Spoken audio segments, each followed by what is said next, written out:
Hello, everybody. Welcome. It's Saturday, April 27th, and it's our second Awaken interview with amazing women. A month ago, we talked with Tantra Mat, and this week, I am so thrilled to be able to introduce you all to a really sterling presence on the planet. That's all I can say. My friend, Anna Breytenbach, who is a master at interspecies communication, as well as being one of the most authentic and integrous and lovely beings that I know. So everybody, this is Anna Breytenbach. Anna, this is everybody else. Hi everybody, and hi V. Thanks for making me blush. Oh, come on. So, I think if people had any clue about the enormity of the work that you do for the other species on the planet, we'd all be blushing with shame that we're not helping you. No, you all are. Just by doing what you're doing, you all are. It's so wonderful to be with an audience of people who are taking the consciousness path seriously and doing the good work. Oh, that's very true. This group is a committed group, and they are, they understand the value of processing as well as all of the other tools that we have available. So it's a really cool group, and they will really get you. Before we launch into any questions, do you want to just say a little bit about yourself and your history and how you came into this realm of working so exquisitely with the other kingdoms on the planet? Could you just say? Sure. Well, to put people's minds at ease, perhaps, I did not have some incredibly privileged or highly unusual childhood and upbringing. I had a very ordinary suburban upbringing in the city, doing the regular kind of schooling, and went straight into university after graduating from high school and got my bachelor's degree in business and psychology, and then had a very predictable and ordinary career. But somewhere along the line in parallel, I always have had a fascination with animals, with wild animals, and with big cats in particular. So right the way through junior school, I would use any opportunity to have a project be about any of the big cat species. And whilst I was studying and working as a young adult, I also spent any of my spare time I could volunteering at local animal rescue and animal shelters, as well as with conservation education and looking at how to assist the wildlife. I didn't feel called to pursue the veterinary or medical side, and just as well, because that would have taken me, with my already very analytical mind, even more into the, shall we say, traditional scientific ways of thinking, and a rather narrow view of health and well-being. And so having these much more hands-on direct experiences with animals, captive wildlife or domestic animals, opened up something in me and was in fact a saving grace to what became a very pressurized business career. And that career took me off to Silicon Valley in California in the late 1990s. So born and raised in South Africa, I found myself living in the States as an IT professional and burning the candles at both ends, just super long working hours, spending all the rest of my time on mountain lion and cheetah and wolf conservation efforts. And when I began doing my tracking training and learning how to interpret the signs of nature in the very physical sense, footprints and so on, because I grew up in South Africa and not North America, for once, my logical, analytical mind could not figure out what was going on and could not actually tell which animals had passed and left their tracks in the sand. And amazingly and miraculously, my right brain began to then finally wake up, and I began to get visions or just information, intuitions, gut feelings, hunches, all of which would play out to be true, or we would have proved later on to have been exactly those animals I saw, with not my physical eyes, but perhaps clairvoyantly. And I spent a good few months being quite convinced I must be mentally ill, because I had no context at all for this kind of awakening to intuition. No place for it at all in my very Roman Catholic upbringing. Although looking back now on that more religious undertone to my upbringing, I remember being so in love with the hymns that were about all God's creatures and being fascinated with St. Francis of Assisi. And so, long story short, what I did was then study interspecies communication with my vicars whilst in the US with a place called the Assisi Institute. And we had to do lots of case studies, which was the best thing to finally convince my still very skeptical mind that this was real and was happening. And about 12 years ago, I returned to South Africa to be based here and to step fully into my passions and my calling and to do this work, which mostly means workshops. I seldom have time for consultations these days because my passion really is having other people engage with their intuition and connect in these same ways. It's not about only the gifted few. It's about all of us reclaiming our inherent birthright and our heart's ways of communicating and being connected to all of life around us. So that's me in a nutshell. Now I live on the beautiful garden route of South Africa, and I teach in the UK and the US and Germany and Southern Africa. And sometimes over the web. That's true. To all indeed, corners of the planet. Indeed, virtually as is appropriate for non-local communication. Yeah. Well, one thing that you hit upon that somebody who called in early and I were talking about is I really feel that all of us remember at a cellular level being able to communicate with all of the other species. Well, maybe not all of us, but most of us do remember that. And so it's actually experienced in a way as a loss because it's something we know we once knew, but we need reminding of it.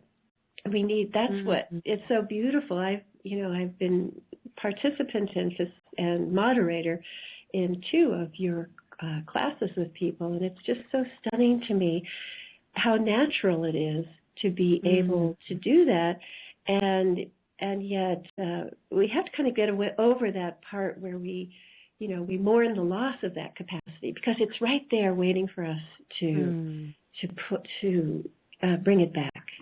And you're such an exquisite guide at doing that. So.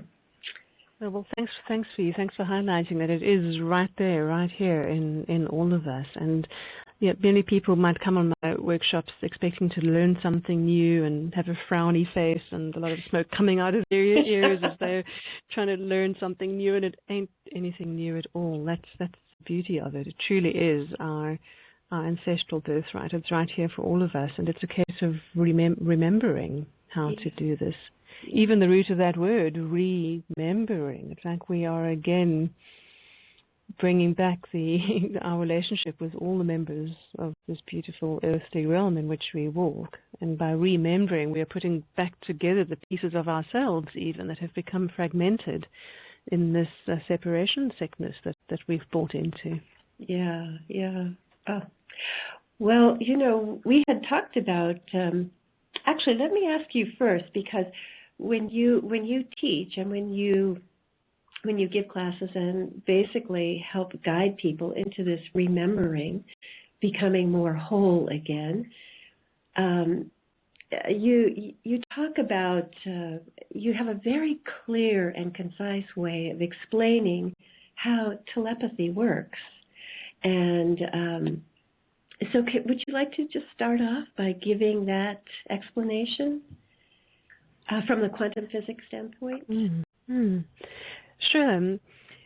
Part of what makes it easier for our brains and our minds to accept that this is very natural is the field of quantum physics, which for decades now has managed to explain how on a building block level every single thing and non-thing in the universe is made up of the same stuff, and that stuff being quanta. So a quantum is the smallest unit of energy that is identifiable at a subatomic level. And when one quantum joins another quantum, they have a relationship and a unique energetic frequency in their interaction.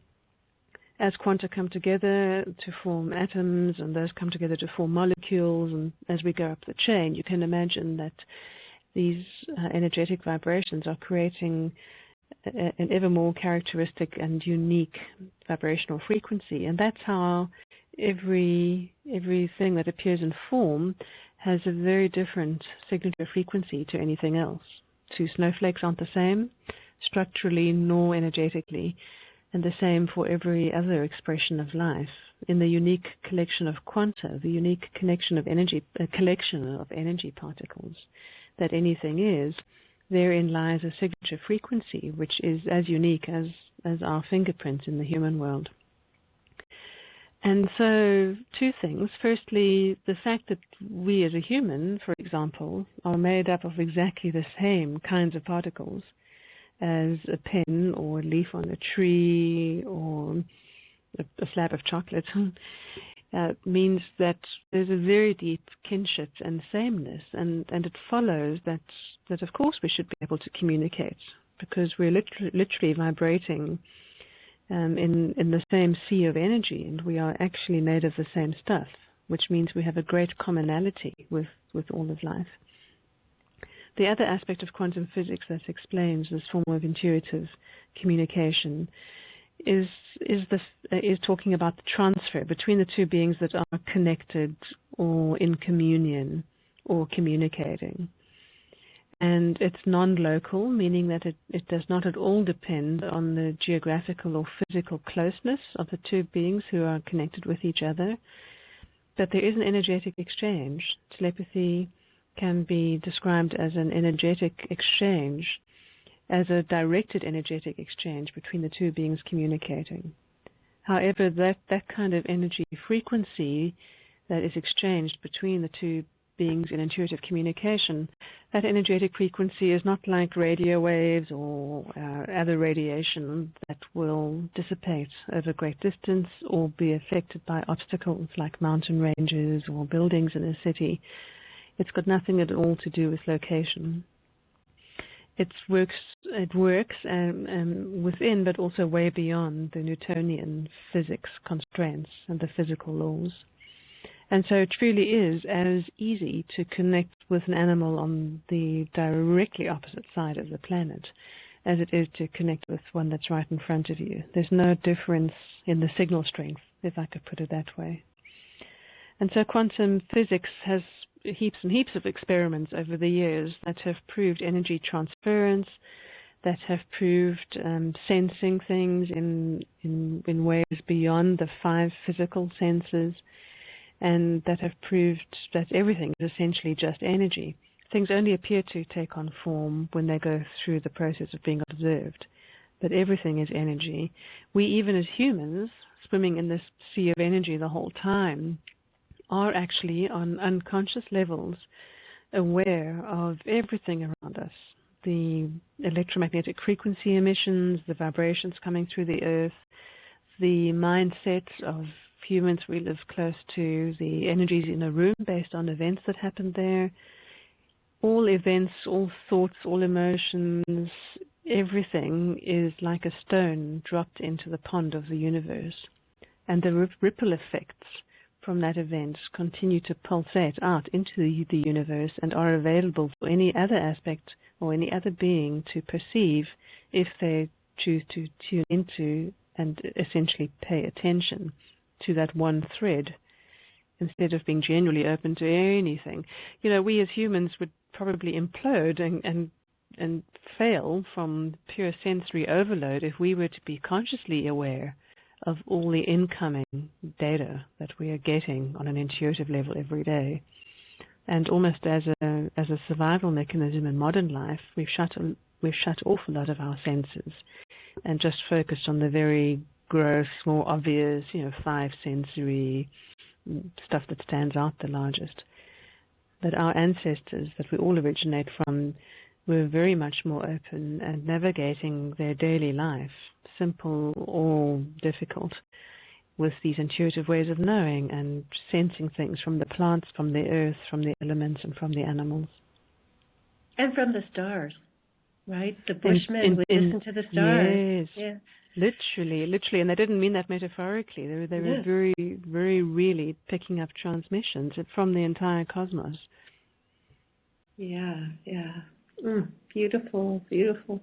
Well, it's interesting because so having that understanding, then when we go about beginning to implement it, we get out of our heads and into our hearts, right? Very much so. It's a strange journey, I suppose, not unlike a spiritual seeker's journey, where it might start out as a mental seeking and a thirst of the best kind, for knowledge or for ways to pull down what seems like a very high and almost unattainable quest or state.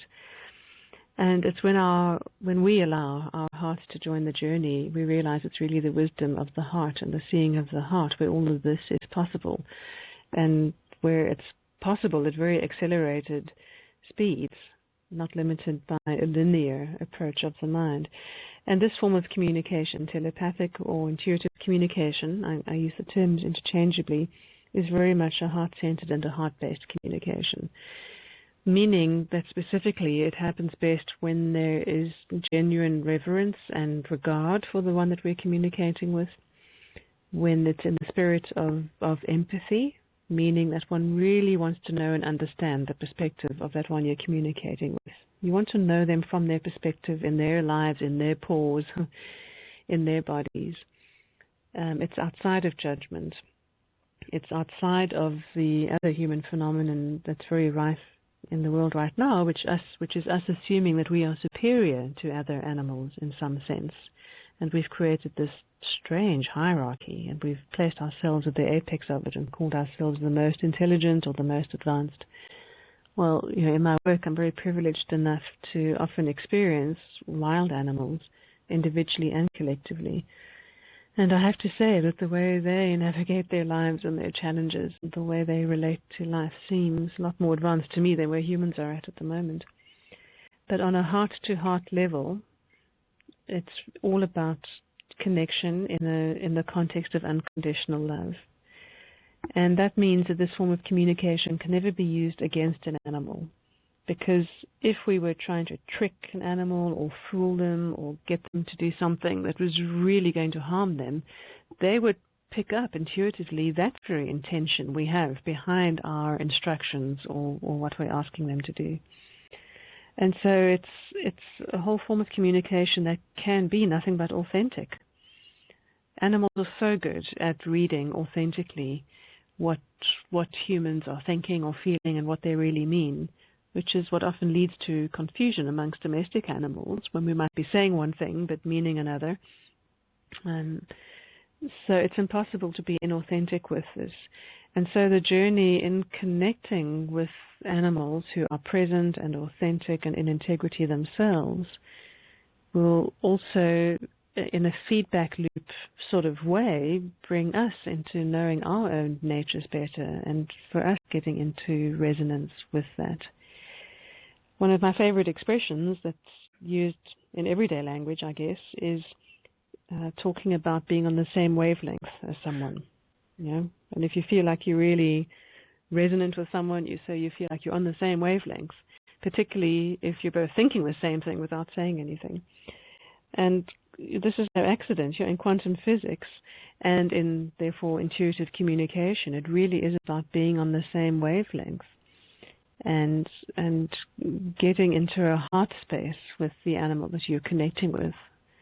That heart space of an openness and a compassion and an empathy, not perhaps the more affectionate kind of love that us humans might associate with our pets, which might involve a lot of anthropomorphizing or cuddling them to death or those sorts of things that are quite clingy.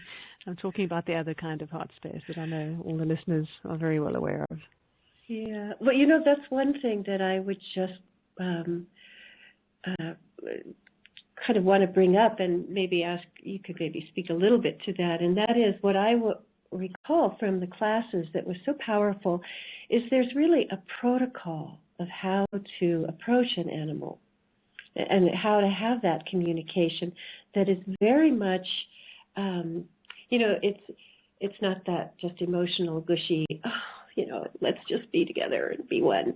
There's a protocol that engenders a lot of respect and asking their permission, and that's actually part of what you teach when you're teaching animal communication, is what the protocols are that keep that alignment in present, authentic, integrity space. Yeah?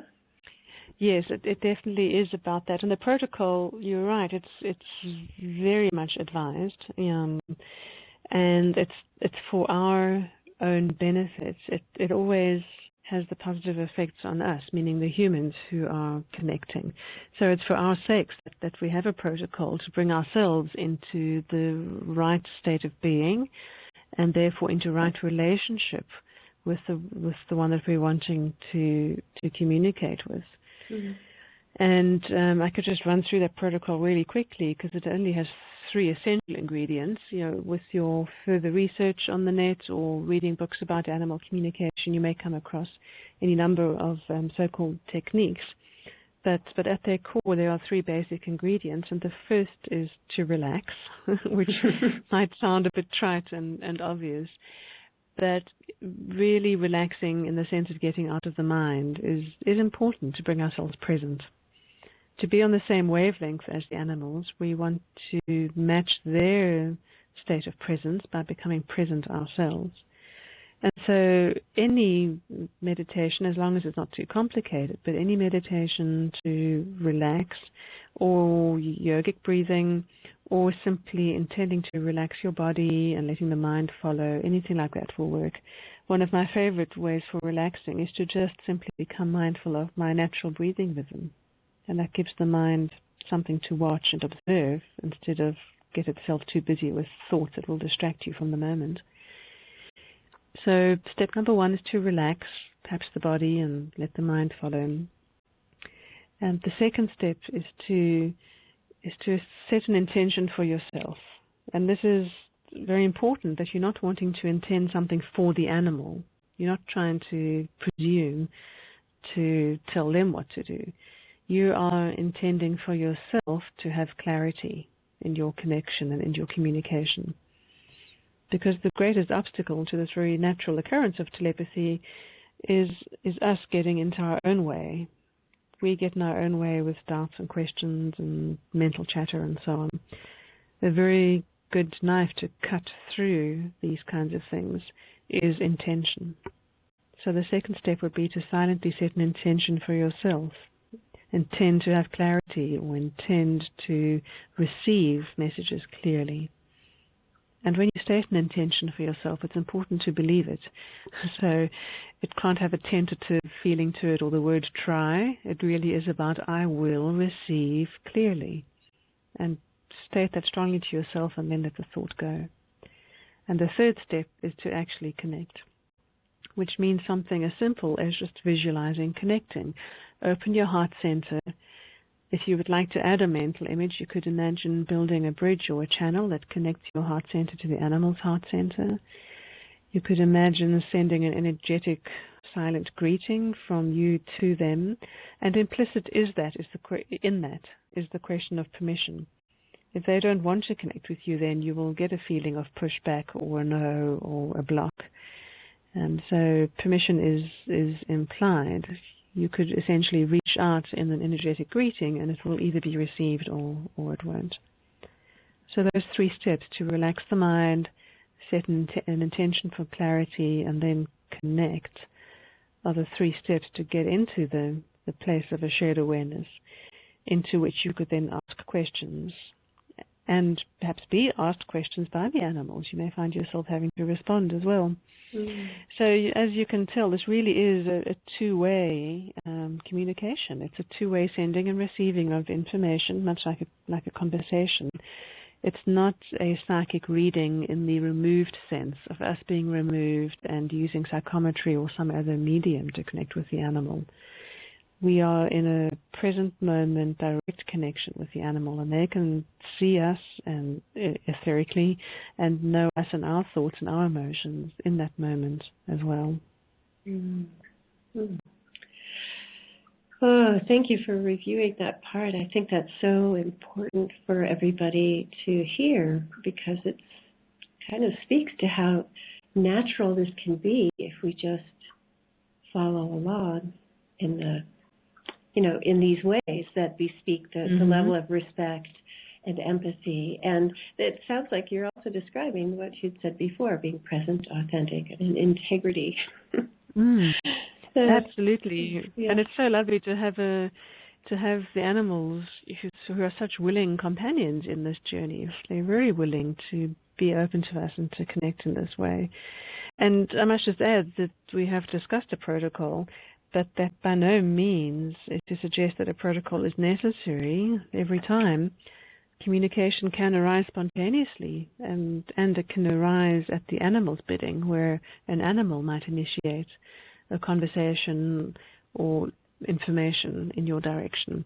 And you may think you're just having a random thought, or you might try to talk yourself out of it and say you just imagined that because you didn't sit down and intend to connect. But intention is not necessary. It's a way for us to bring our focus to the matter and to get our attention, our intention, and our awareness all lined up in the same path.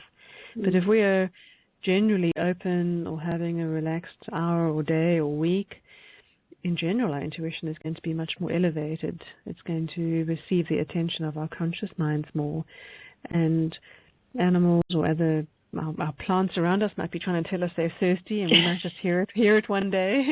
Yeah. So it can be spontaneous too, is what I'm trying to say. We shouldn't think it can't be real because we didn't decide and sit down and do a protocol. It often happens when we don't decide. Yeah, no, that's a really good point.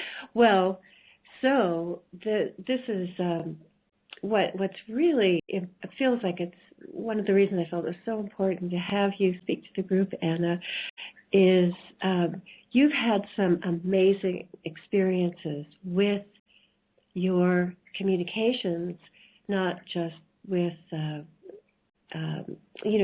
with family animal companions, pets, or whatever, and the wild animals, but there's a whole evolution that's going on the planet that is very much involved with the animals, and this is just a critical time to be able to connect with them. And the wild animals especially are really experiencing some intense things. And I thought it might be good, especially for people who aren't as hooked into Africa as we are, to speak a little bit about why it's so important for us all to revive this capacity at this point in time as we together go through this evolutionary doorway. And maybe you could share, some of what they're going through. And I hope you could share, I'd love for you to share what you went through quite recently with those whales in South Africa. If there's time, I'd love for you to share that too. But anyway, this larger picture about the criticality of our capacity to be available. Yeah. Right. Well, in these times and over the last few hundred years, us humans have done a very good job of squeezing wild animals into tighter and tighter corners, literally, on a habitat level. So there's very little place left for them at all where they can live their natural ways. Even wilderness areas or proclaimed wildlife areas are a collection of fences set up in a jigsaw puzzle that completely ignore animals' needs or migratory patterns or the need to move and follow resources, grazing or prey base or whatever. And so that's what's happening on the land level. Furthermore, with the other things that humans are doing, there's just a general toxicity, definitely in the oceans and in the land as well. So even what natural environment there is left is being affected by the toxicity of literally the rain that is falling. So we humans have singularly altered the whole setup and the whole habitat into which other animals are trying to live and eke out a living. And then, of course, we have the very obvious cases around the world with rural and poor communities as well as with very established first world civilized communities, and that is very cruel animal practices. And be those entertainment or circus animals, be those the factory farms and the subjugation that animals experience there, all happening behind closed doors, away from the eyes of the consumer. The overt acts of cruelty that happen with various forms of trapping animals and the sports hunting and all these things that essentially objectify animals, make them just objects and to deny them their rightful status as sentient beings. So animals, being as aware as they are on an individual and a collective level, are very, very aware of the general illness that humankind is suffering from. And they have immense compassion, to my absolute astonishment, they have immense compassion for how we humans have lost the plot and what we're doing to ourselves. They've got immense compassion and concern for our disconnection, not for their own sakes, but for our sakes even. Again and again, I'm humbled when I'm working with wildlife who's been just absolutely slaughtered or very, very badly treated, and their primary concern still seems to be for us humans. It's obvious on a numbers level why these times are very important. So many species are disappearing just really right before our eyes, particularly the large ones, which humans don't seem to afford any space for anymore, such as the elephants, just being decimated in huge, huge numbers. So on a sheer numbers level, it's obvious why these are very important times. If we literally want any of our children to ever see these wild animals other than just photographs or as a story about some mythical creatures that used to walk the earth, then we have to act now. And for sure, there's many conservation initiatives that are working at trying to do something on the ground. However, what the animals would really, really want is to be seen fully for who they are, really seen for who they are. And even wildlife managers or national park managers, to some degree, are still seeing the animals as assets or as resources or as numbers to be played with and tweaked here and there. One of the great Native American wisdoms speaks about the web of life. And if we humans tug on one strand, we fail to notice how the whole web moves and every single strand moves. Mm.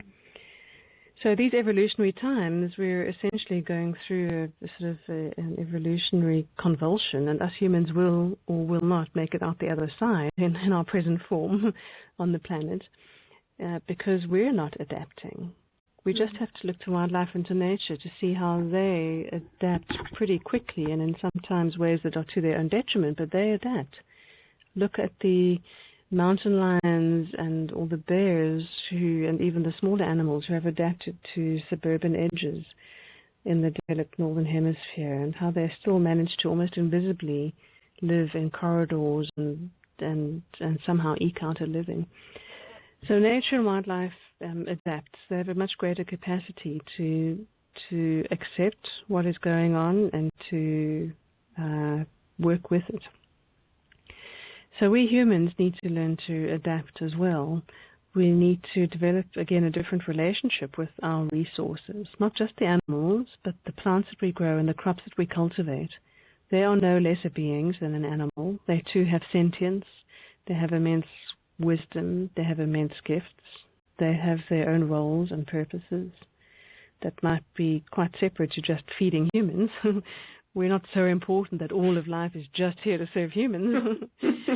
As I'm sure any domestic cat will tell you, it's the other way around. Yeah.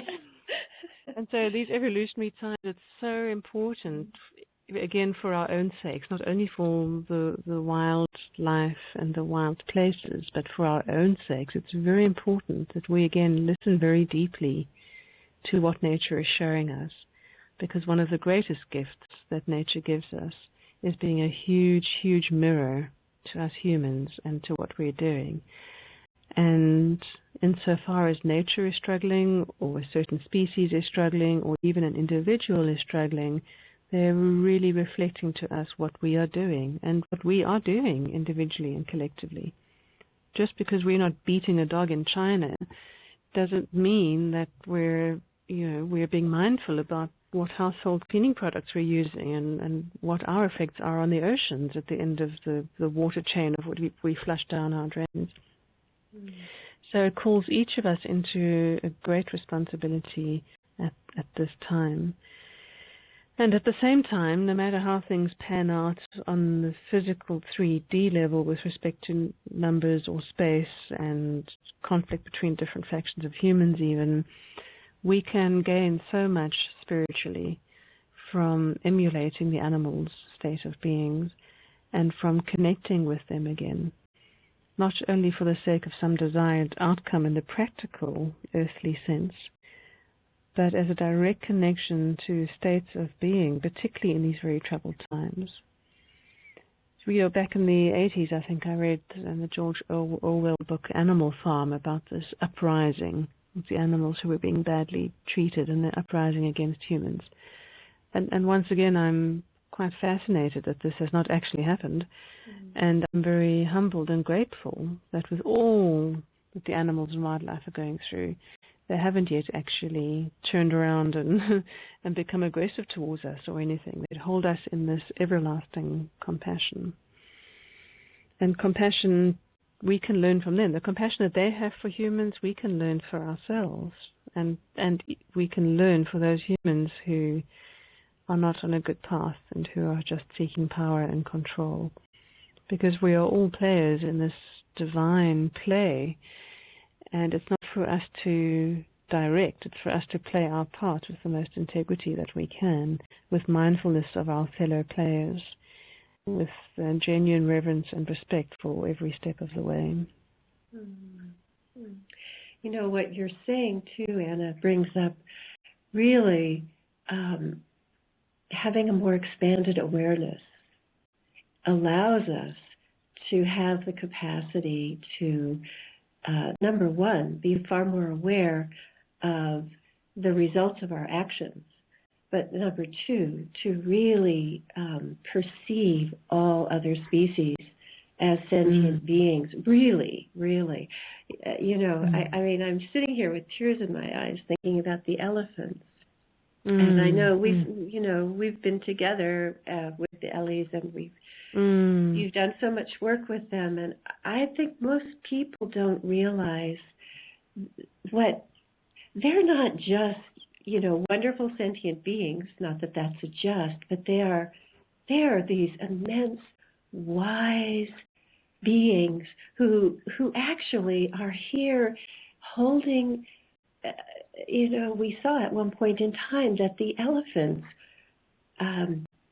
hold the energetic lines, just the way the whales, they ground the planet in a way. They do something for Gaia that we benefit from, that we're not even aware of, most of us. And their energetic presence has a very profound mystical aspect to it that is very much it's interwoven with all of life, and it serves all of life. And they just offer that. They just do that. And once you begin to appreciate the wisdom and the power and the immense love that they embody, I mean, you just don't even want to see a piano with ivory keys. Right, right.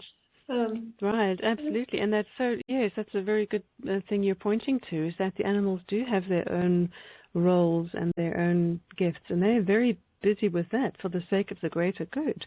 Whether it's one bee doing his thing for the sake of the good of the hive, he's going to keep on with his sacred mission and his sacred purpose, even if somebody in a house threatens to squish him because he's too close for their liking. It's his sacred purpose, do or die, do or die. And the dying, the physical death, does not matter if you're on purpose, if you're in your dharma and doing what you're doing. And yes, there are so many layers of what the animals are doing that are way outside of ordinary human knowing, and they are literally doing things as important as stabilizing the planet. The whales' migratory paths and the elephants' migratory paths in sea and land respectively have been shown to be a direct match with the major ley lines and electromagnetic grid lines of the Earth. And in their walking their migratory paths or swimming them in the case of the cetaceans, they are re-energizing and holding the template that keeps the Earth in a stable state. And these are the kinds of things that we interrupt. Just before this call this evening, I was working with an elephant who, a female elephant. She's in her 30s now, but she has spent 23 years behind bars in a zoo in South Africa with only one other elephant who died. And so she's been removed from there and rescued, but a few months ago already she was taken to a wildlife reserve and put in a boma there, and attempted to introduce her to other elephants through the fence. And she's been so, I suppose, altered by her confinement that she cannot accept her freedom. And it's really tragic to see her so disconnected from her original instructions. She is so imprinted on humans, although she wasn't handled. She's so imprinted that when this very dear wild herd has attempted to include her and approach her gently and communicate, she has sought refuge back behind the fences. Right now, the man overseeing the entire operation has had to go out for, I don't know, a couple of months' worth of now nights in a row, because she will not eat or do anything unless there's a person and a vehicle near her. And the last time the wild herd approached her, she went and hid behind the vehicle.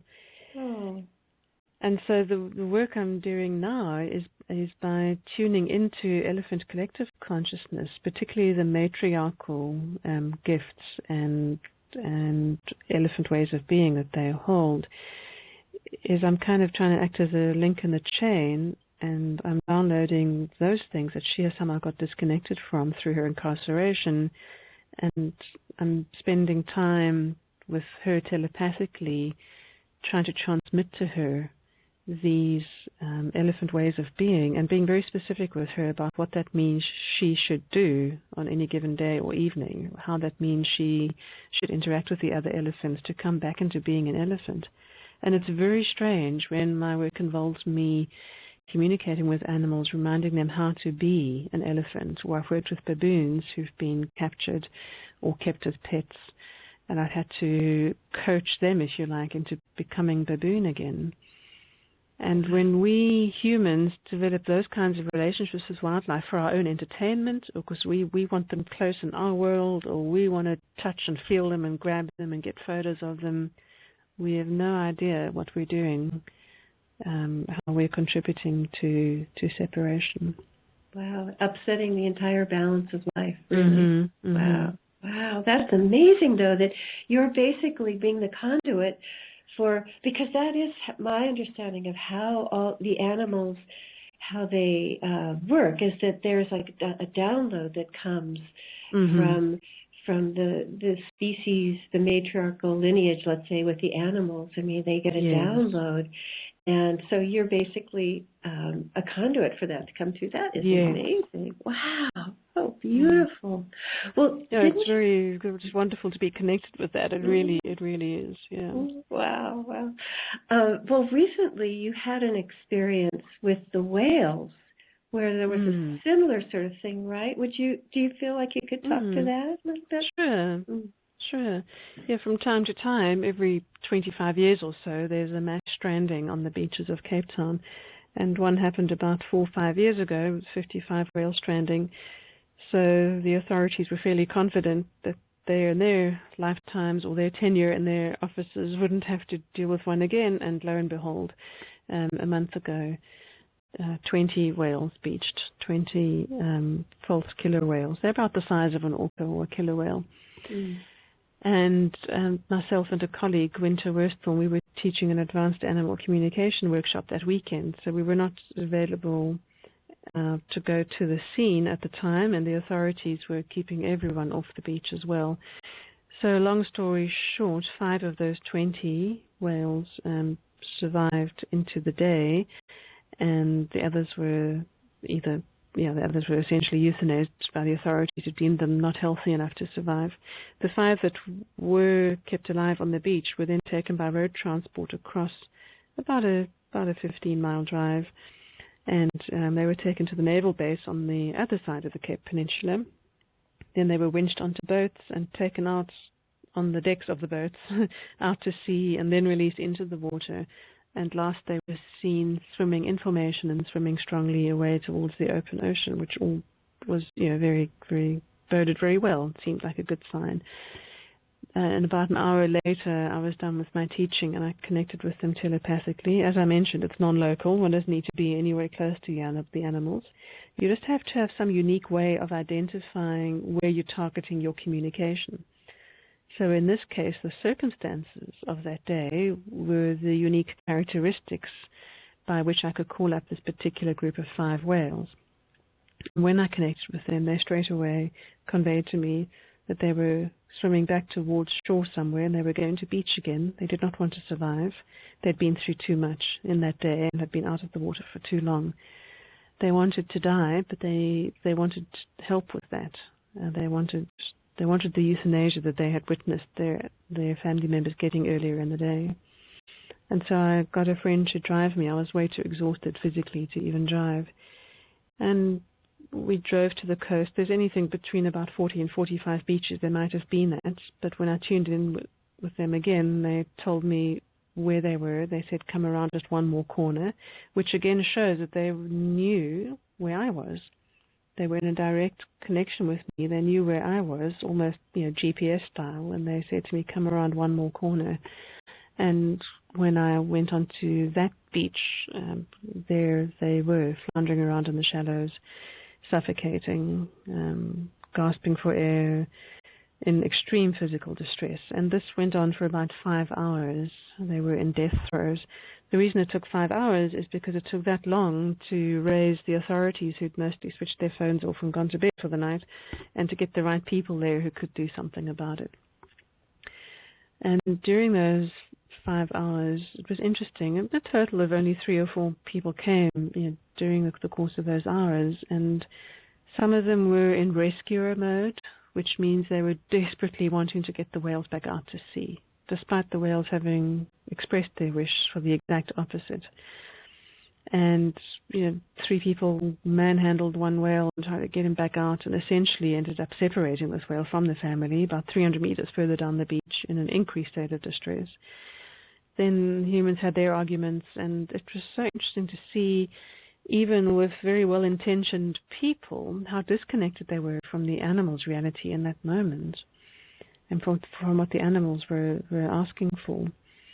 And so all that I could do there was to be witness, and to just hold space for the whales in what they were going through in their physical distress, to hold space, to chant some mantra, to be with them, to just be with them and see them fully as they were, and not define them by their circumstance. Because the other thing that happens in cases of animals in distress is a lot of pity and sympathy gets thrown at them energetically. And pity or sympathy is the last thing that animals need. It makes them smaller, it's disempowering, it defines them by their circumstances that they're going through, instead of acknowledging them for the full, whole, and perfect beings that they are, who might happen to be going through a fairly awful circumstance, which is a different thing. And so the time with these whales was very, I suppose, difficult for me, because my mind and my humanness was, of course, always wanting to try to see how things could be different or moved along more quickly, or what could be done to help in the physical. I was trying to avoid falling into despair or sadness, and yet to be fully with their distress, because to know it, one has to be willing to experience it temporarily and empathically. And at the end of the day, they were put out of their physical misery, and they were very grateful for that. Else their suffering might have gone on for another about 48 hours, is what the marine biologists say would have happened.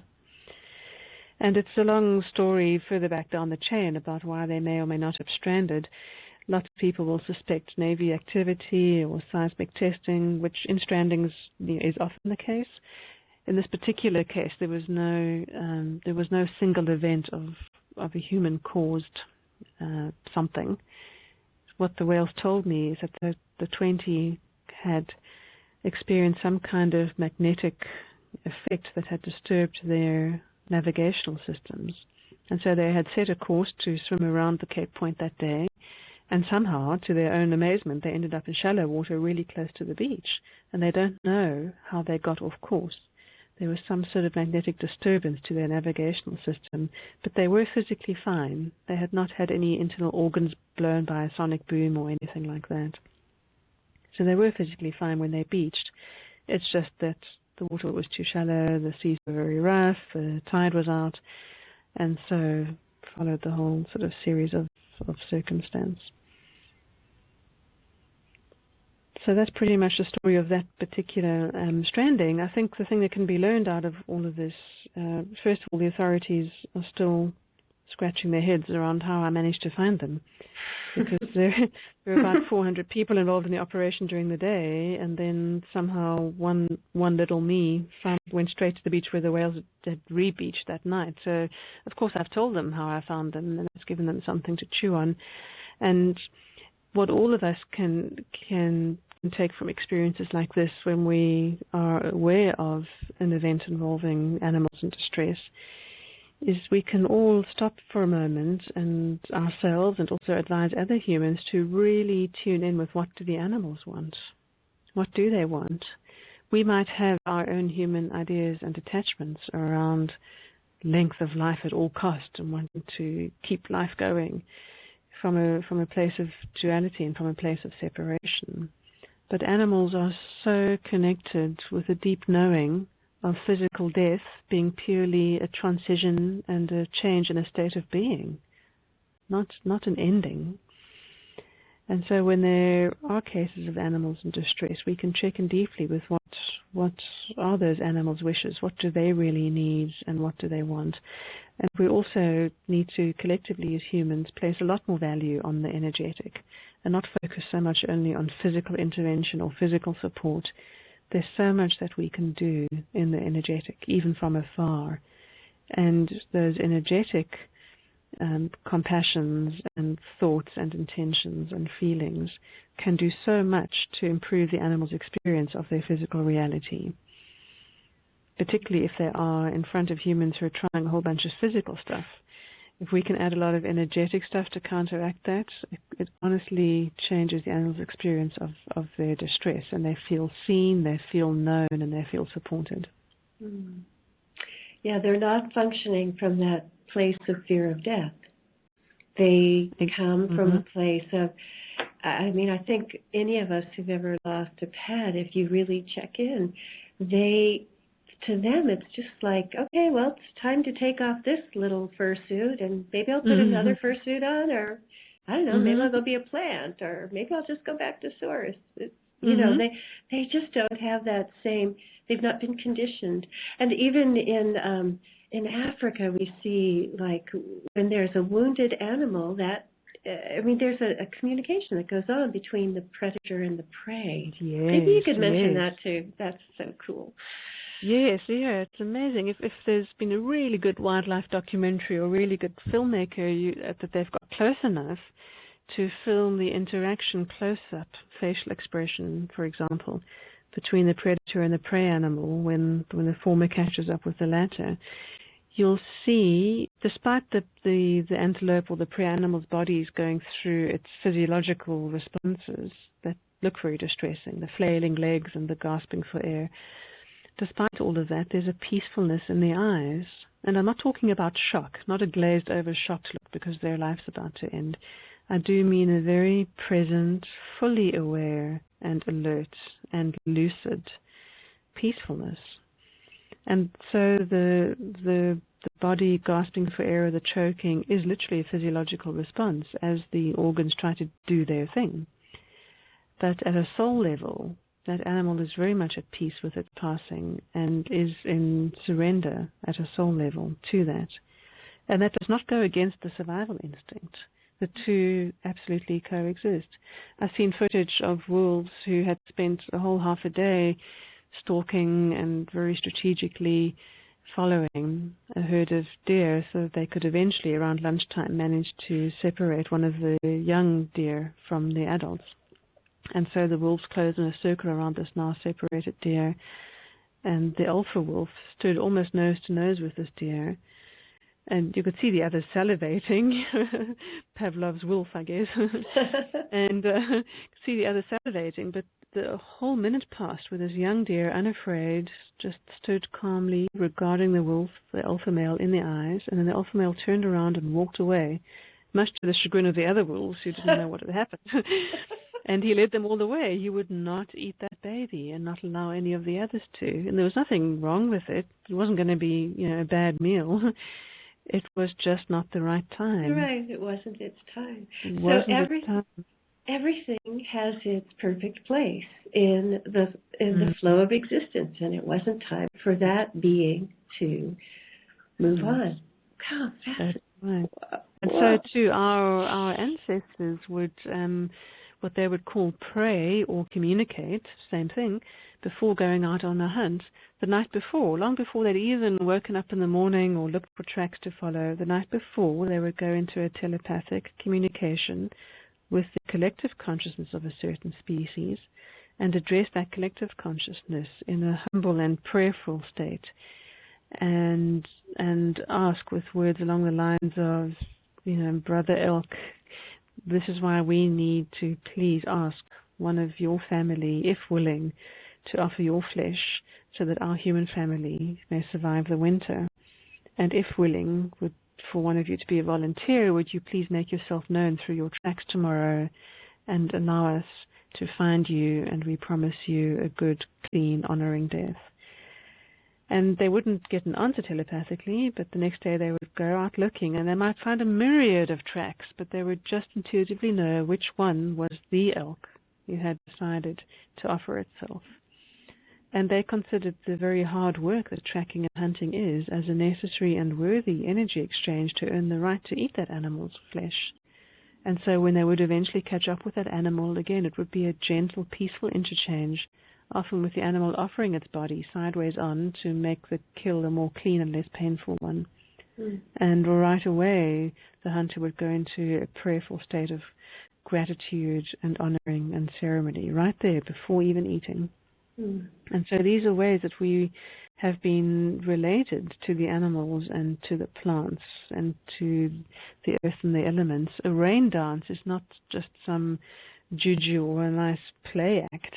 A rain dance is a direct communication with water, with people getting together to communicate with water and to humbly request that the water come closer and bless their land.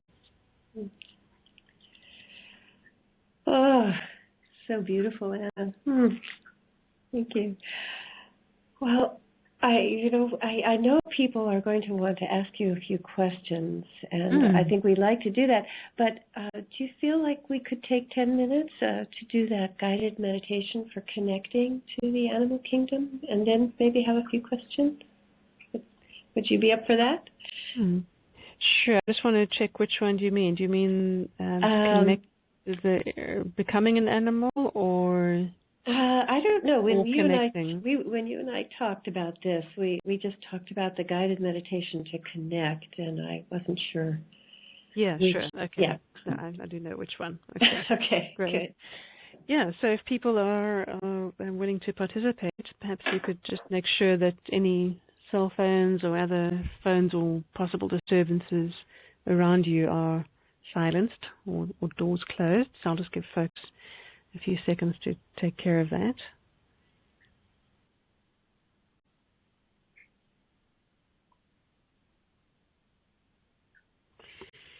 And in a way that you can still hear, perhaps get yourself seated comfortably, preferably seated, not lying down. This will only be about 7 or 8 minutes or so. And what's going to happen is I'm going to be guiding us together to the point of being connected with an animal. But it'll be for every individual on this call, it'll be an animal that you as an individual choose to connect with. So bring one to mind. It might be a pet that you have or a friend's animal that you've seen recently. It might be a wild animal that you know or have seen in your past. It needn't be an animal who's with you physically, obviously. It could just be an animal that you have some curiosity about or that you simply want to know and connect with. So bring to mind a particular animal. Close your eyes. Now we don't need to focus on the animal yet. Instead, we're going to turn our attention to simply watching our natural breathing rhythm.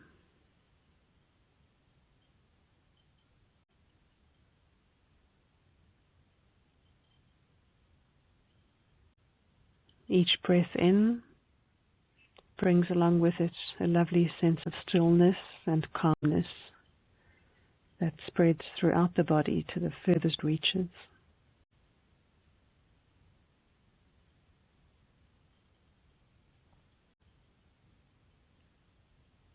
And each breath out takes along with it any muscle tensions, any negative thoughts or emotions or sense of expectation. Anything that feels like a thought, let just float away from you on each out-breath.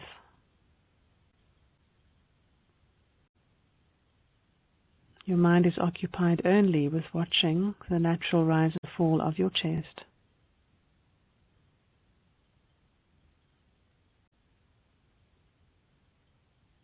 And with each cycle of breathing in and breathing out, your sense of stillness deepens,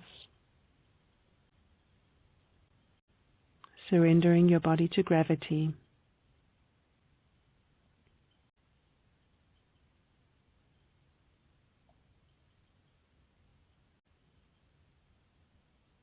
Because your mind is watching your breathing, any outside distractions or even internal ones of your mind's making, they don't stick. They just bounce off the surface of your mind or pass through like clouds. And instead you choose to create an intention for yourself now. In your mind, silently say to yourself, I will experience clear connection. I will experience clear connection. That's a soft and gentle yet firm statement to yourself. You can feel the resolve behind it and the expansiveness of its truth.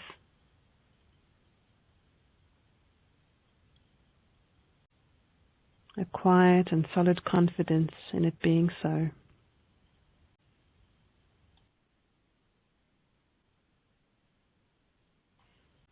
You can let the thought of that intention go now because you trust and know it will be so.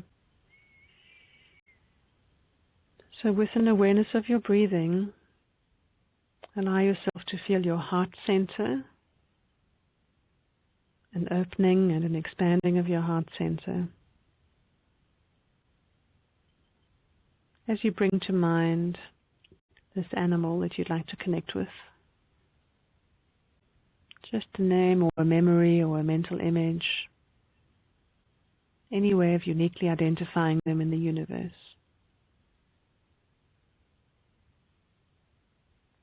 Visualize building a bridge or a channel that connects you heart to heart and mind to mind with this animal.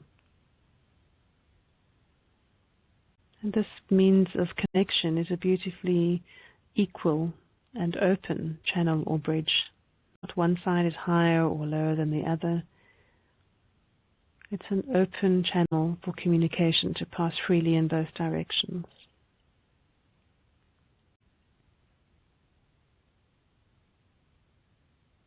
Across this bridge or channel, extend an energetic greeting from your heart space.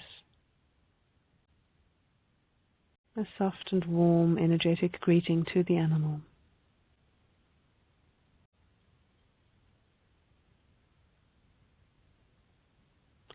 And we have simply one question for this animal, after which we'll take some minutes silence to receive our own answers. And the one question we ask them is, what would you like to show me? What would you like to show me?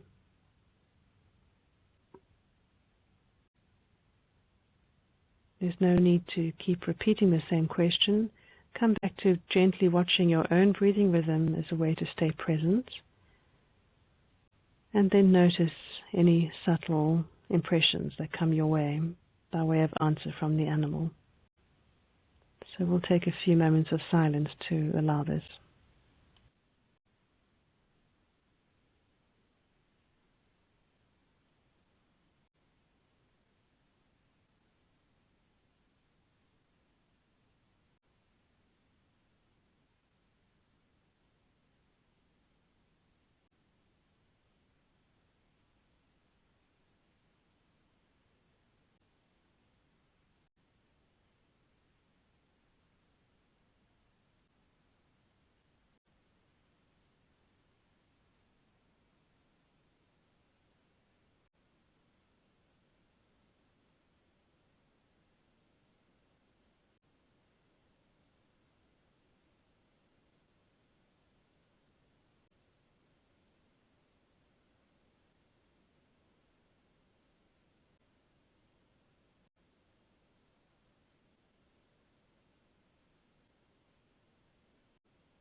Take a moment to wrap up your connection with the animal.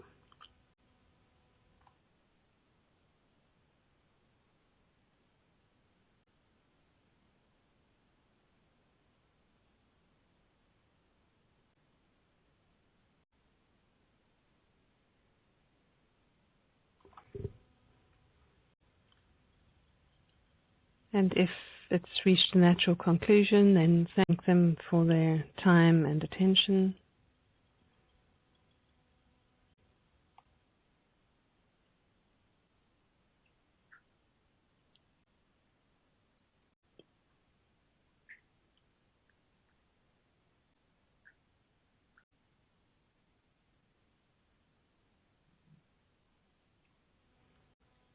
Bring your energy back towards yourself.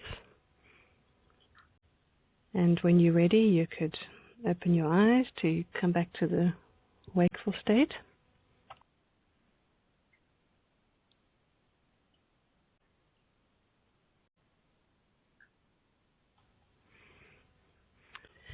If one were connecting with an animal having a particular purpose to the communication, then you may beforehand even decide which specific questions you want to ask.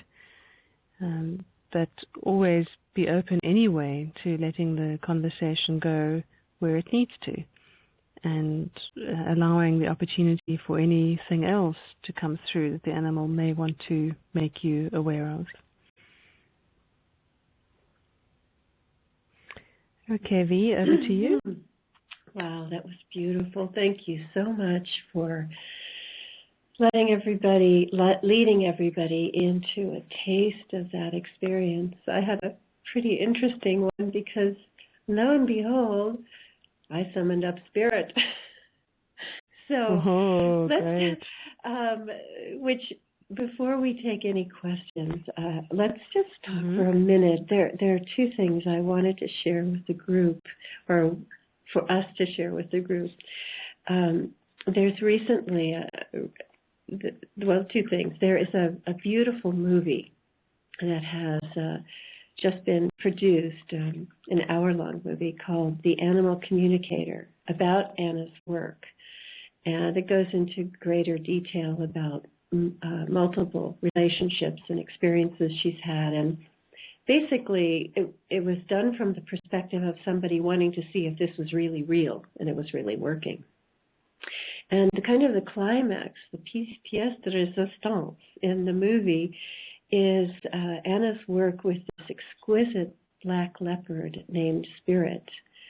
And several months ago, Leslie Brad and I visited Anna, and she took us to meet Spirit in person, this black leopard. And it's a fascinating story, and it really goes into great detail in this movie, The Animal Communicator, which we just found out this morning, right? Well, I got your email this morning that it's actually aired on TV in Poland. And it's also, I don't know where else it's going to be aired as a documentary on television, but you can buy it as a DVD at www.kalahari.com. And if you're in the Academy, I'll put all these things, I'll make this all available. And also recently, just like last night, our friend Brad finished a little 5 or 6 minute short video about our visit. Well, this really doesn't cover the whole visit, but a little bit about communication of Anna and Leslie talking about spirit. And again, I can give you all the link to that. But just if you want to just briefly say something, because that was such an amazing story about your experience. Sure. Well, Spirit didn't used to be called Spirit. His background at a European zoo before he came to South Africa was being called Diablo, meaning the devil and the diabolical. And he came from the zoo to a breeding farm in South Africa, and then to this wildlife sanctuary, wildlife park, where I first met him. But then he was about 7 years old and had never come out of his concrete night enclosure, other than to break through 2 sets of electric fences that were on and flatten his 6'4" keeper and bite down on his arm so hard he put him in hospital for a week. And that was his one interaction and his one physical communication to humans, which was back off. For the rest of the time, just a snarling, aggressive animal. And when I communicated with him, because they were at their wits' end about what to do and how to try to make him happy, when I communicated with him, he said all the associations with the diabolical and the devil and the keepers on their tours continually telling members of the public about his sad and abused past was all collectively holding him in this paradigm of a very very dark and unhappy place, and that he was actually pure essence, pure spirit, and he wanted to be named as such. And he wanted to be acknowledged for who he really was, and he wanted them to no longer speak about his past. And luckily, the couple who were the curators and managers of this park heard him and took the message to heart, to the extent that a few hours later, the same 6'4" man went out behind the enclosures. Of course, no one could ever, and still doesn't, handle the spirit physically. But Jurg went out behind the enclosures, and after looking left and right to make sure no one was within earshot, he verbally said to this black leopard, "Look, we've decided to change your name, and I promise you no one will ever talk about your past on tour again, and we respect you and want you to be happy, and we have no demands of you. We're going to stop asking you to come out into the larger enclosure. You may do exactly as you wish. We're no longer going to ask you." And as he turned around to walk away, the black leopard came out of his enclosure for the first time in the 7 months he'd been there. And so they had this lovely interchange and a beautiful deepening of their relationship, which was truly about mutual respect and understanding. And so that couple now use animal communication with all their animals and have very rich and rewarding non-physical, non-handling relationships with their animals who are having their needs met and their wishes heard. That's the nutshell version. Now the longer version, which is quite exquisite, is well, you'll get to hear about it more if you on that documentary. But he's quite an amazing being. He's a sage. He's a master. He's brilliant, and he's got so much love for humanity. It's amazing the capacity for forgiveness that this magnificent being has after having gone through such a weird relationship. But he is a master who can lead you into the other realms, essentially. So, absolutely, he brings so much wisdom, and his teachings about the shadow and about our human resistance to that are so strong and so deep. They defy words, actually. Yeah. Well, anyway, I wanted to make sure to mention that, and also I will, for those of you in the Academy, I'll make available a link to this little short video so you can actually see this amazing black leopard. So I know people are dying to ask questions, and we only have about 12 more minutes, and we want to end with a prayer, a group prayer for the animals. But let's just take a few. If you have a question for Anna that would further the discussion, not a personal question about your dog or cat, but a question like that, press *2, and that will raise your hand, and let's try and take a few questions. Okay, so our first caller is from New York City, and it's Pinola is on the line. Hello? Hello. Hi, how are you? Fine, how are you? I am great. Thank you so much for the meditation. I connected with a tiger, and he gave me an amazing advice. I would like to ask you if you have communicated with animals that aren't currently present in the planet, for example, dragons.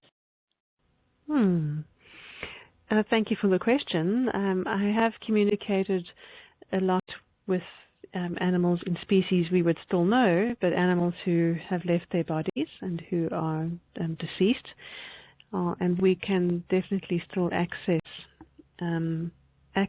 their essence through the memory of the form that they used to have when they were incarnate and when they had a body.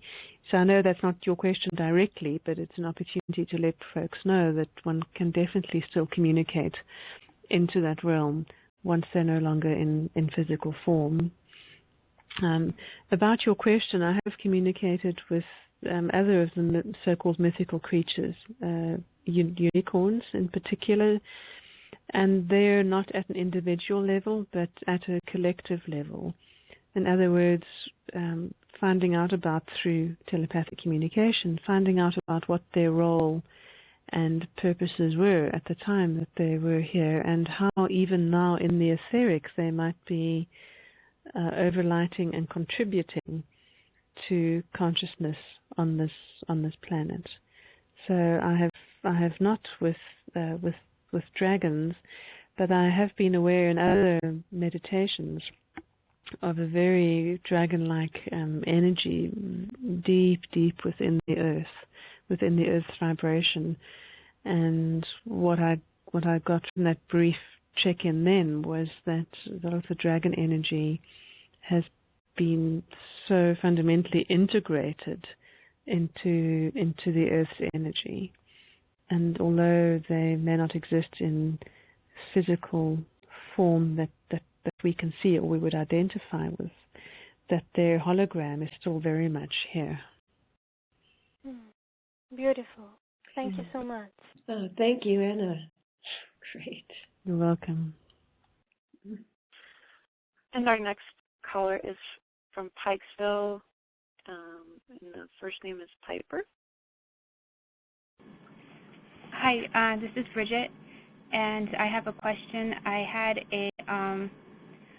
a dream where I was a sperm whale living in modern, like right now, and what it was like to dive in the ocean, but it seemed like it was more of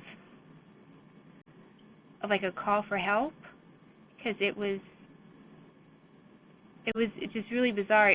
Like I felt like I was the sperm whale, but I was wondering if the animal collective, if they're having issues, like apparently this particular group liked to swim, but their ocean was becoming polluted, like the dead zone, and it was affecting their health because of the water was so dirty. And is that how they reach out to the human collective, through dreams? Thanks, Bridget. Yes, often they do, and several times a year I will be woken by a dream of the kind that you speak of. And yeah, we can tell the kinds of dreams that are just our subconscious processing things versus the kind of dream that is more like a vision or a direct communication. And I'm sure that's what you're describing. And when I get woken by dreams like that, it's always from very deeply within the perspective of that animal, individual or collective, who is struggling. It tends to usually be collective, like a pod of whales or a herd of elephant or a troop of baboons. And I will feel their pain, feel their anxiety, and feel the reasons for what they're going through. The first few times it happened, I'd put it down to I'd just been working too hard or something with animals. But then very dear and spiritually orientated friends of mine would go, Googling. And for example, the first time I had one with a dream like this of whales in distress, it happened to be, they found out, it happened to be in the week that the International Whaling Commission was sitting and had just approved a certain quota of whales for the Japanese to go hunting. And so what that speaks to as well is that the other animals are very aware of what's happening in the human realm also, and they can tell when, for example, a big decision like that has been made in the positive or the negative direction. We should pay attention to our dreams in particular, because those are when the veils are thinner for us, and obviously our thinking, conscious minds are more quiet, and therefore our intuition can come more to the fore and can be heard internally within ourselves, and can find ways to come up through the subconscious into our knowing. And yes, cries for help do come from the animal kingdom, or even just information, them telling us what is going on, can come in this way. You would probably find a news article in the days or weeks that followed that would support your dream, might even tell you where those whales were. But certainly what we can do in the face of getting such messages or pleas is to help energetically. In our waking state the next day, we can be in prayer for them, we can send them light, we can hold them in protection and hold them in good intentions for their safety. Okay, thank you. You're welcome. Our next caller is from Halifax. Yes, hi. My name's Paula, Nova Scotia, Canada, and thank you, Anna. I'm just so impressed and grateful for everything you're doing for the Nature Kingdom. My question is about trees. Specifically, if you have any connection yourself with trees around the world. We had a hurricane here few years back, and thousands of trees went down. But what I noticed was that next to no houses were destroyed. The trees, to me, seemed to have buffeted, and they suffered. And I just got the feeling that they protected all of us around. And I went around and prayed. I have major pines all around our house, and any one of them could have come down, and I asked for them to stand solid and help protect us, and nothing fell in my yard. I was wondering if you could just comment on that. Mm-hmm. Thank you for that, because this whole realm really is interspecies communication, as we pointed out in the beginning. And although we've been focusing on animals, the so-called techniques and the possibilities are exactly the same across the species realms into the plant kingdoms and beyond also.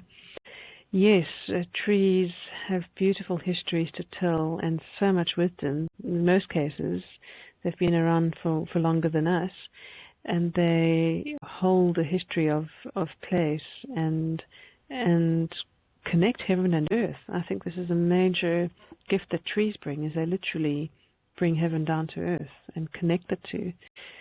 Specifically with regards to protection, I can say that trees are incredibly kind and compassionate towards each other and towards the surroundings and the environment in which they live. 2 years ago in Scotland, a lady of a castle, I do mean 2 years ago, not 2 centuries ago, a lady of a castle asked me to go into her woods and communicate with the trees, specifically the oak trees that were mysteriously dying. And there were probably 10% of them that were still healthy, but the rest had all died, and it looked like the others were going to go the same way. So when I connected with the oak trees to ask what was going on with that, to my amazement, the oak tree's first response essentially was, oh, don't worry about us, but we're worried about our rabbit friends. Our rabbits have gone, and we're so worried about them, and they're dying the most awful deaths that are so hard for them to endure, and we're really concerned for our rabbit friends. They died over a couple of years, and now they're gone, and we're really worried about them. They said that the tree said about themselves that their own issues would be sorted out, and they had other information about that I won't go into. When I asked the lady of the castle afterwards and gave her that feedback, she said that the rabbits had died from something called, I think it's methotrosis, which is where they go blind and then go deaf and just essentially waste away from sensory deprivation. And the compassion of the trees towards the rabbits was so amazing. Trees are often protectors. When I've been walking in the woods or doing ceremony around the time of solstice and equinox, I've had trees volunteer to me that they have got my back and that they're watching my back in the psychic world, where I'm dealing with a lot of different energies and perhaps have have some psychic attacks coming my way and so on. They specifically told me that they have my back. And so trees are very aware, and just because they can't move very far doesn't mean they aren't moving with us in a beautiful dance of coexistence. So thank you for being present to that gift and for noticing. Just purely statistically, it would seem incredible that the trees should withstand that, and none of the houses be affected. So I'm absolutely sure they were fulfilling that very gracious act of unconditional love for the humans over who they were watching. Thank you. I believe that they were. So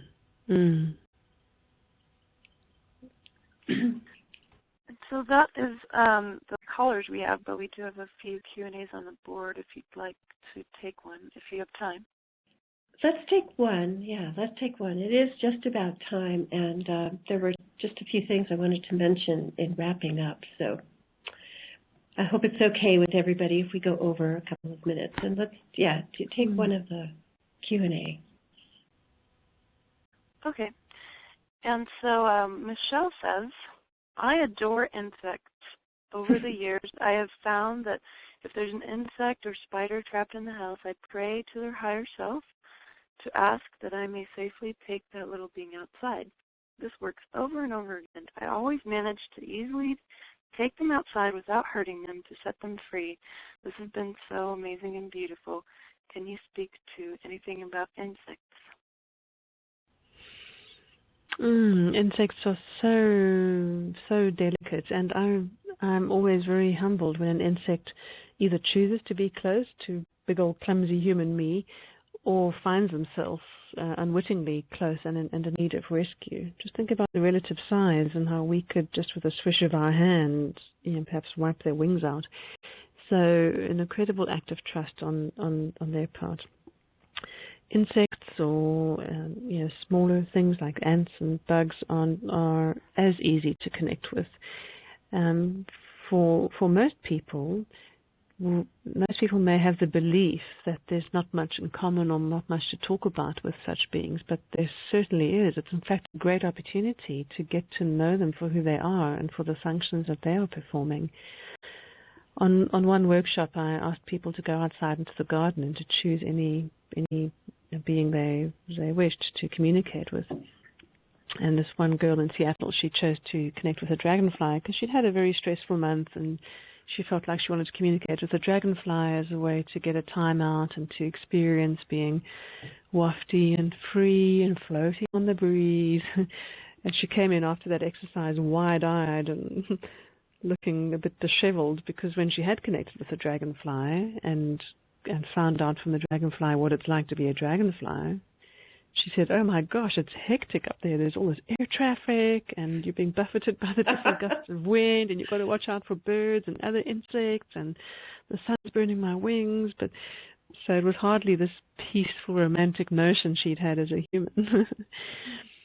Insects are very dear, and in addition to connecting with the higher self and asking if they let you take them out, you could also be very specific in your communication with an insect.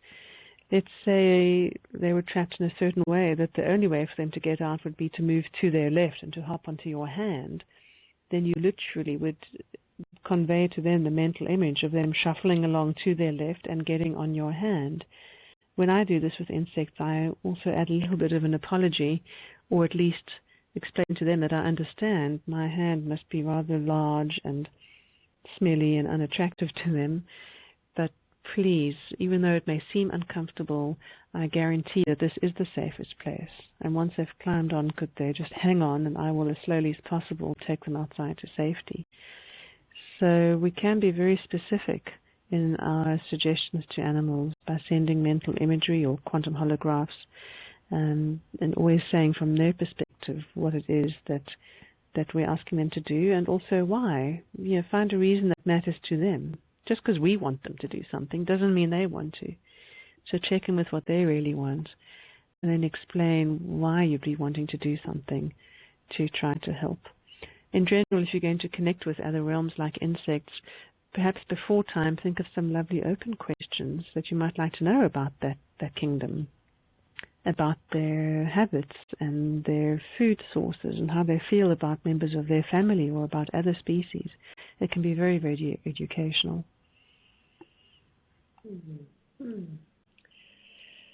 Oh, this is great. The questions have been wonderful. We've covered other kingdoms and past. It's great. Thank you, everybody, for your beautiful questions. And this has been an amazing. I'm so thrilled to be able to share this time with Anna, with all of you. It's just, she's such a jewel that I just wanted you all to have the experience of what she has to share. And before we close, I wanted to just mention that you can, if you want to know more about the various workshops and things that Anna offers, you can go to her website, which is www.animalspirit.org. Right, Anna? Animal Spirit? one word, .org. That's correct, yes. Yeah, and you can get information about the Animal Communicator documentary there, as well as she's going to be offering workshops in the UK. She'll be at Findhorn in August for those of you in Europe, and she's also going to be offering a few workshops, or one workshop or two, I don't know how many, in Santa Cruz in early November. So you can get information about that if you want to, study about, work with Anna and learn about, really developing your capacity for this interspecies communication. And then the other thing is that next, I think May 26th, we'll be having 4 dialogues between Anna and Leslie Temple Thurston offered through Corelight. So if you go to the Corelight events page, you can get the information about those. They'll be open to the public. Dialogues with 2 amazing animal communicators, and it'll be a lot more of what we talked about today in terms of what's going on with the animals and what they have to share with us right now. I think today we got a taste, but we'll get more in depth in that series. And I guess those are the things I wanted to share. If you want to have further experiences of this beautiful information coming through this beautiful friend. And I think, Anna, we wanted to just close with a few minutes of silent prayer for the animals, right?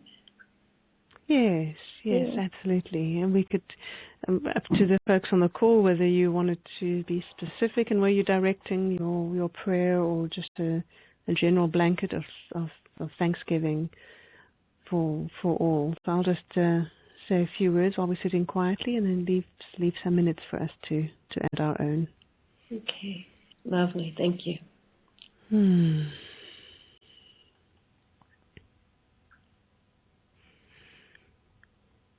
So perhaps we could hold in our hearts and beam these out into the world the following energies of loving kindness. May all beings be filled with loving kindness.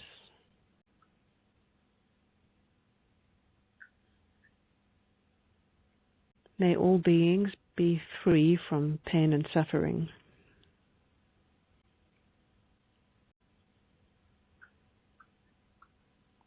May all beings be peaceful and at ease.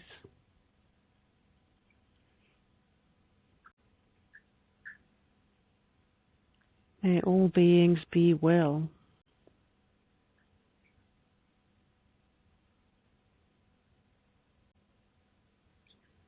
May all beings be happy.